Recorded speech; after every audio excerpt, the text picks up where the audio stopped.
Hello friends, welcome back to our channel. நம்ம என்ன recipe பார்க்க போகிறோம்னு பார்த்தீங்கன்னா கிம்ச்சி ஃப்ரைட் ரைஸ் எப்படி செய்யறதுன்னு பார்க்க போகிறோம். இன்னும் எப்படி செஞ்சுன்றதை வாங்க இன்னைக்கு வீடியோக்குள்ள போய் பார்க்கலாம். கிம்ச்சி ஃப்ரைட் ரைஸ் செய்யறதுக்கு நான் கிம்ச்சி எடுத்திருக்கேன். இந்த கிம்ச்சி நான் ஏற்கனவே செஞ்சுருக்கேன். வீடியோ லிங்க் டிஸ்கிரிப்ஷன் பாக்ஸில் கொடுக்குறேன், நீங்கள் போய் செக் பண்ணி பாருங்கள். இப்போ செய்ய ஆரம்பிச்சிடலாம். பேன் ஹீட் பண்ணிடலாம். பேன் ஹீட் ஆனதுக்கப்புறமா இல்லை ஒரு 2 டேபிள் ஸ்பூன் அளவுக்கு ஆயில் ஆட் பண்ணிடலாம்.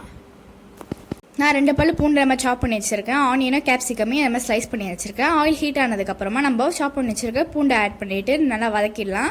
நல்லா வதங்கினதுக்கப்புறமா நம்ம ஆனியனையும் அதுக்கப்புறம் கேப்சிகமே ஆட் பண்ணிவிட்டு இதே நல்லா வதக்கிடலாம். இப்போ இதை நம்ம வதக்கிடலாம். இது ரொம்ப வதங்க வேண்டிய அவசியம்லாம் இல்லை, ஓரளவுக்கு வதங்கினாலே போதும். இப்போ தேவையான அளவு உப்பு சேர்த்துக்கோங்க.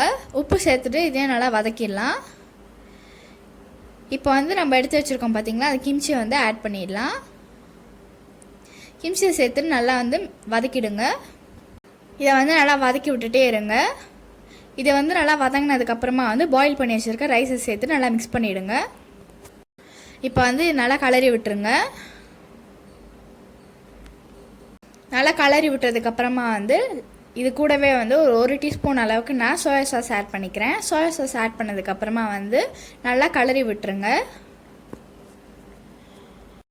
அவள் தான் நம்மளோட கிம்ச்சி ஃப்ரைட் ரைஸ் ரெடி ஆகிடுச்சு. நீங்களும் டேஸ்டியான கிம்ச்சி ஃப்ரைட் ரைஸ் உங்கள் வீட்டில் ட்ரை பண்ணி பாருங்கள். மறக்காமல் உங்களோட ஃபீட்பேக்காக கமெண்ட் செக்ஷனில் சொல்லிவிடுங்க. இன்னொரு வீடியோவில் நம்ம சந்திக்கலாம்.